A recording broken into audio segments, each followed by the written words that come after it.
那当然，我自己都知道，我知道我很厉害，我当然很有才华，我觉得没毛病啊，夸的，对啊。说你是一个有魅力的人。对啊，没毛病啊，没毛病，没毛病啊。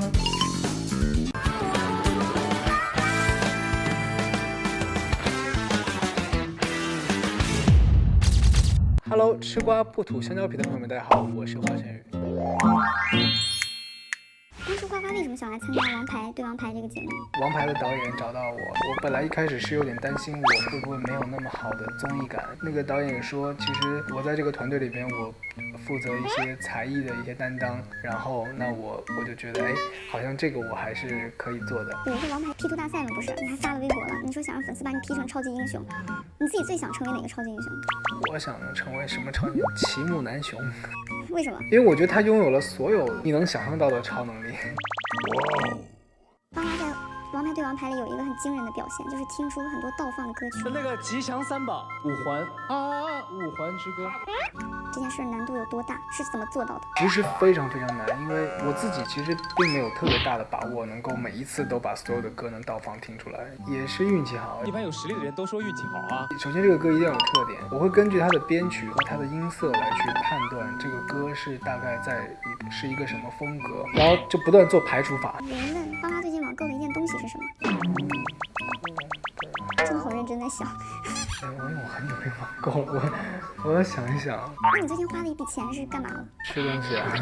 为什么3000万粉丝福利回复了粉丝9条评论？我觉得他们不是总说要让我自拍，但是我以前自拍的时候，他们又嫌弃我，嫌弃完之后呢，说啊你奇怪的视角。我不拍了呢，又催着我，又催着我自拍，我说那就和大家开心的互动一下吧。喜欢早起工作还是熬夜工作？我不喜欢早起工作，我也不喜欢熬夜工作。我喜欢不工作。不是我不工作当然也 OK， 就是白天吧，就是下午啊，工作个2-3个小时就收工了。粉丝问花花羊腿吃上了吗？羊腿？你不是很爱吃羊腿吗？我羊腿，可是我基本上经常都在吃。问的是我哪一顿？你每天都在吃羊腿？哪一只腿啊？大家以为你喜欢吃羊腿，可能就是不经常吃。喜欢吃才会经常吃啊。所以你天天都在吃？我也没有天天吃，但我经常在吃羊腿啊。觉得王牌里哪个游戏最好玩？那个下腰。哦，你喜欢那个啊？为什么？因为我很厉害。我难得能在一个游戏上面找到一些自信。OK， 知道了。分别说一下王牌家族里每个人的初印象和现印象。腾哥就是能坐着就不站着，能躺着就不坐着的那种。你知道我为什么我在有的节目里面能坐着不站着，能躺着不坐着吗？我站着已经是恐高的极限了。在这个节目里面，我觉得他可能更像一个大哥，因为综艺节目他知道我不太擅长去讲话，然后他就经常会去提醒我，稍微出点事儿，花花啊，花花在那儿猫冬呢啊，参与很重要啊，主动来去照顾我，然后让我去讲一些东西出来，这样，然后带着我玩，这样。贾玲姐也是经常带着我。来了，老弟。小童就很像妹妹了。5周年粉丝送的小车拼完了吗？早就拼完了。休息的时候都去哪里旅行了？美国，我去过好多国家，要都说出来。不用。玩的开心就好。就是您在里面饰演了这个花泽类，觉得自己表现的怎么样？演的还挺舒服的。就是演了这个花泽类之后，突然让我对演戏开始找到了一个快乐的点。我觉得我是真的在认真的去学习，然后和塑造一个人物的那种感觉。除了猪血糕之外，花花最近有没有宠爱其他小吃？宠爱其他小吃？我什么时候宠爱过猪血糕？什么时候？猪血糕是我很害怕的食物啊！不是啊，你爱吃猪血糕，我跟你讲过。好吧。猪血糕真的。那你最近有没有喜欢吃的东西？就是一些水果冰沙、猕猴桃啊这些。就王牌节目里很多嘉宾都唤起了大家最经典的回忆嘛，对吧？如果你是王牌的总导演，你最想请来的经典王牌嘉宾是谁？如果我是总导演，我当然想办一场演唱会。不是啊，动漫主题 cosplay。我们提前跟您的工作人员收集了他们心目中花花的3个优点，最大的优点。哦，真的？是的。跟我同事啊？是的，就是你后边的这边。哦。你猜一下。我音乐很厉害。没有说这个。没说这个。那是什么？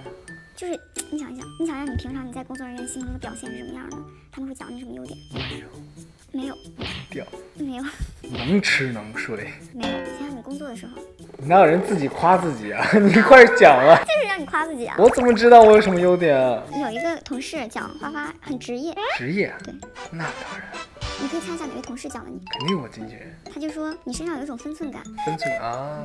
你觉得分寸感是什么？我个人觉得应该是就是在工作的时候，其实认真去完成它吧。那对于我而言，我要做到的就是不断的去提高自己，这个是属于职业的一面。你可以再猜第二个，第二个很好猜。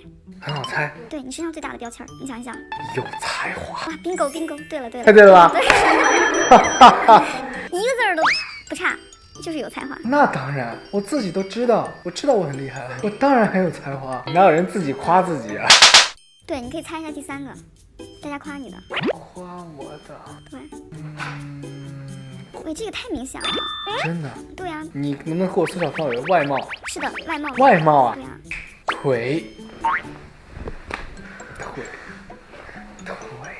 你夸的太具体了，腿长。真的？是的，真的。真的是腿啊？对啊，他的这个是就是一个词儿，汇总的词儿，说华晨宇帅，然后具体的讲了说你腿长，然后肩宽。我刚还注意到你手指头也很好看，脚踝很细。你说天生的？我觉得没毛病啊，夸的。对啊。说你是一个有魅力的人。对啊，没毛病，没毛病啊。其实当时，导演组给了我2个剧本，对，就是一个是演道明寺，一个是演花泽类。然后我是看了那个道明寺那一段之后，我感觉好像我有点不太擅长演，因为他跟杉菜的那个戏是他在对着杉菜咆哮，就是你是怎样，就一直在对着，就是在对着吵架的那种感觉。然后我就感觉我自己好像我不是太擅长做这个事情，然后所以我后来还是选演花泽类了。大家好，这里是香蕉皮小本子，我是阿娇，我是佩慈，我是火火。我们今天聊的是华晨宇。因为采花花嘛，就只有我一个人去了，他们2个没有去，所以今天在冰冷的办公室工作。是。然后今天这个就是记者采访手机的部分，就是由他们向我提问，激发我的回忆。我主要现在有点记不太起来。是太激动了吗？是挺激动的。你们可以向我提问。就讲一下刚见到花花时的初印象。刚见到花花的时候，就是刚见到花花的时候，感觉他还就是蛮不太像一个就是大艺人那种阵仗很大那种，你们明白吗？他挺像一个大男孩的，就是很轻的就走进来了。就不是你想象中那种巨星的样子吗？是，就巨星出场，然后那种，他还是挺就是比较低调。其实主要是因为他的气质，就他的气质就像一个乖孩子一样，然后进来默默就坐在那儿。你怎么打的招呼？因为他的工作人员都特别的专业，就是一进来的时候，他工作人员就感觉就是好像说谁都不许说话，开始采访了，然后就整个气氛就超安静，然后花花就超乖的坐在那儿。但是因为花花她这个人就是讲话声音很小，然后再加上她也不太爱说话，所以就说还蛮紧张的。就刚开始的时候，然后你说你就说花花那个刚开始跟他聊的时候是他那个就扶贫的事儿，但是他当天心情特别好，他虽然淋着雨，就是工作了一下午，但他心情特别好，因为那时候已经是晚上了。我说花花你去那个临安怎么样？然后他就会他特别兴奋的就跟你说笋好吃，那儿的土鸡好吃，土猪也好吃。然后看到了油菜花特别好看，他强调了油菜花，我就感觉就是你知道艺术家的眼里总能发现美。就说完土猪好吃土鸡好吃之后，说油菜花好好看，就这种。那你们采访过程中有冷场的时候吗？他不是话少吗？经常冷场吧。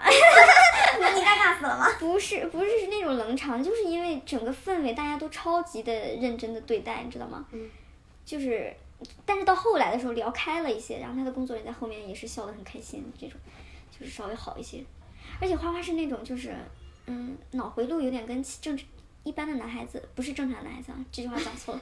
一般的男孩子有点不一样，他是那种很温柔的人，就是你有时候 cue 他呀，故意逗他呀，他也不会为难你，他也从来不会戳穿你，就是他就会默默的接受，然后坚持自己。就比如说他的名字，很多记者叫他的名字都会叫华晨宇，对吧？然后我看很多人都叫他华晨宇，然后让他录 ID 的时候就 Q 他说花花你帮我们录一下 ID。吃瓜不吐香鼻的朋友大家好，我是华晨宇，就我先跟他念了一遍嘛，然后他说哦好的知道了，然后就说吃瓜不吐香鼻的朋友大家好，我是华晨宇。好尴尬。对，然后 Q 他是猪血糕，我说花花就故意 Q 他嘛，就说花花你是不是你最近除了宠爱猪血糕之外，你还宠爱过其他的吗？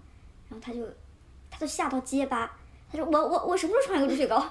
但是他也不会为难你，不会说哎我没有宠爱过猪血糕，你怎么回事儿？就是他不会把这种情绪施压到任何人身上，他跟别人讲话的时候，他自己是后退几步的，这种人。他说我什么时候宠爱过猪血糕？我从来没有宠爱过猪血糕，我很害怕的。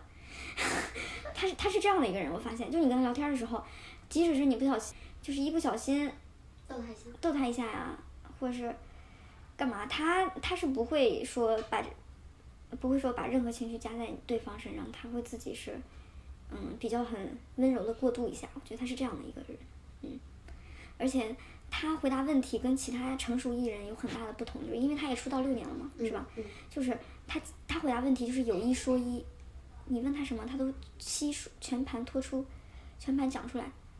他中间讲了很多演唱会的事情，然后专辑的事情，然后他工作人员在后面拼命的挡。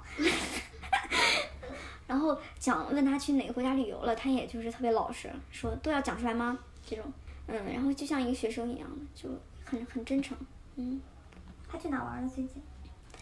最近应该没去玩吧？最近在工作。对，他休息的时候感觉环游了世界一样。而且其实我能懂粉丝身上他能 get 到他最大的魅力点是什么，就是你知道有的人吧，你讲不清他哪里好，但是你见了他之后，他整个人的气质就是他其实本人是一个很坚强的人，但是他散发出来的气质就是让你有保护欲。我觉得一个让人有保护欲的人就是有魅力的人，我感觉花花就是这样的，就是你说具体的他有魅力有才华呀什么的，长得帅，这不就是众人皆知的吗？是吧？对。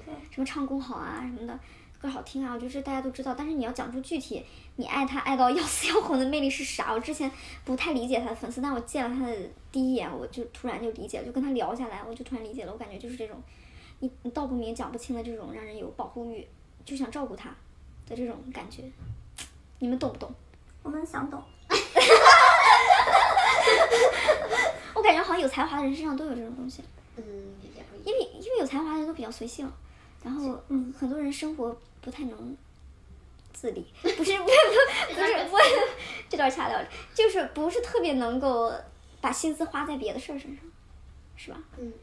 他就把自己的心全花在自己该花的事儿身上去。对，然后其他事都很随意。其他事都很随意，我觉得这就是很有魅力。其他的事儿就交给我们这些凡人来照顾他，凡夫俗子来照顾他。就是有才华的人就去干他自己擅长的事儿就行了。那你见他的时候，他疲劳吗？疲惫吗？他超不疲惫，是吗？我感觉这就是他很职业的一点，就是既然答应了你这个采访，我就全力以赴好好做好。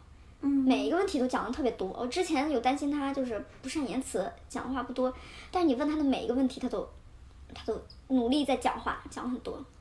而且我不是还问他专辑嘛？我问他专辑的事儿，然后花花他可能他没有直说，他表达得出的意愿就是说专辑这事儿好像不能催，要好好打磨。这不是他直接说出来的，但是我感觉出他表达的意思就是这样。就即使是你这么逼问他专辑什么时候出啊，什么什么什么的，他内心即使是想的就是说，哎，我要好好打磨这专辑，我觉得大家不要催我，但是他还是说没有直接跟你讲出这种话，他还是很温柔的在不知道怎么回应你，就吞吞吐吐的，大概就说他的意思就是说会好好做专辑，就专辑这事儿不能说为了出而出，就是要好好的把这个专辑打磨出一张让自己满意的，然后再出。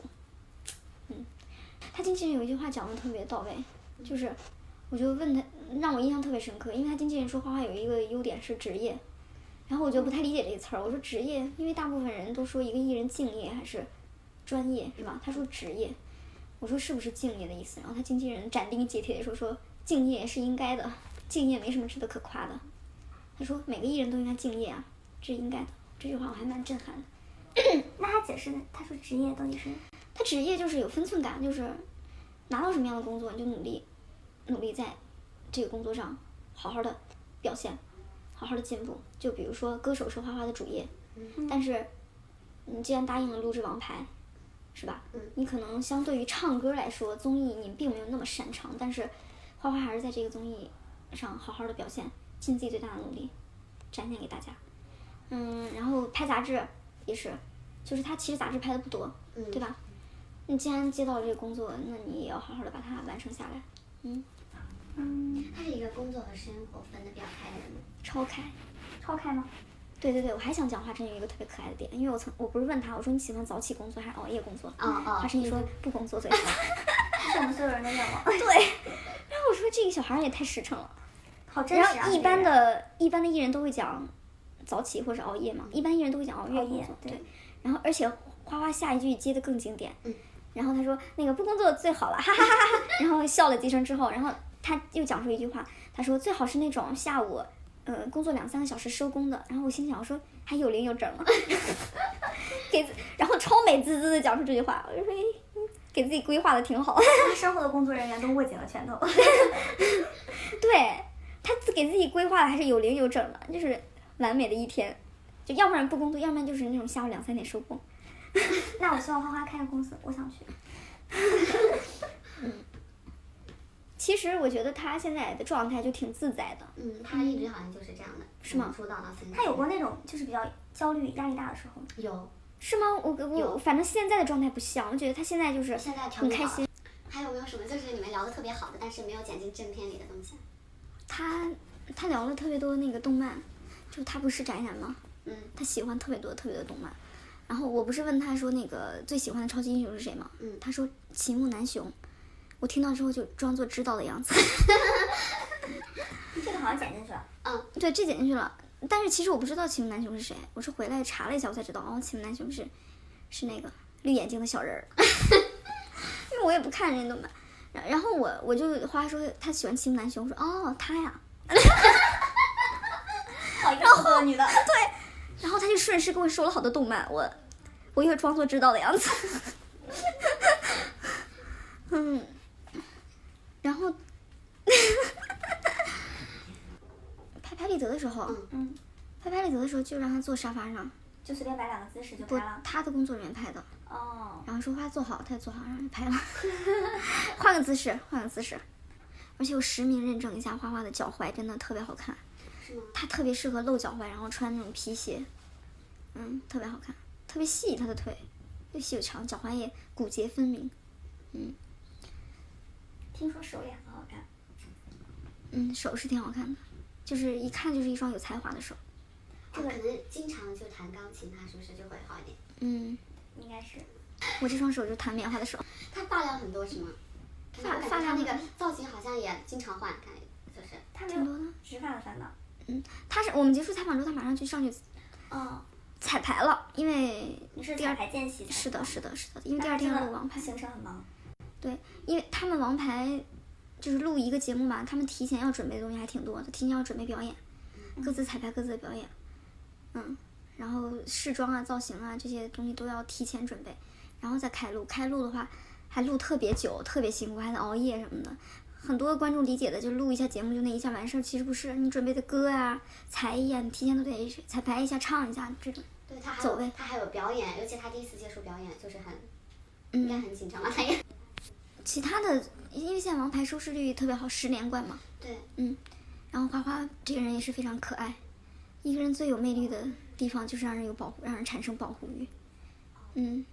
我刚刚不是说了吗？我就感觉就是，即使你不是他的粉丝，但是你见了他之后，你跟他聊过一段时间之后，我感觉他是那种就是，让你给他买冰淇淋，你就会鬼使神差的去买那种。那他还是挺天真的一个人。是我感觉天真的话，你才能把心放在应该放的地方。对，那就比较纯粹嘛。对啊，如果你这个人心思特别多的话，你这儿分一点，那儿分一点，那儿分一点，你不会在音乐上有成就的。他在音乐上有成就，他肯定就是一个比较天真的人。然后这样的人，其实我感觉大家见了都会对他有一种保护欲，就是有一种就是这种，我好像不是这种人，但是见了这种难得的人才，我会希望他能茁壮成长，希望他能做自己，对，就是有一种这种心情。很惜才都是。对，我觉得他会让人产生一种惜才的感觉，就是你就好好那个什么吧，你就好好写你的歌，唱你的歌，就是不是粉丝都产生这种感觉，就是这种惜才的感觉，其他的也就没有什么了，那我们今天就到这里，一个寒冷的下午，一个寒冷下午的工作日，我们在这里讲了花花的新貂皮小本子，希望能让各位对华晨宇产生一些不一样的视角吧，就是我们算是一个工作人员的视角，让各位看到不一样的他。好的，今天就到这里了，拜拜，拜拜。拜拜。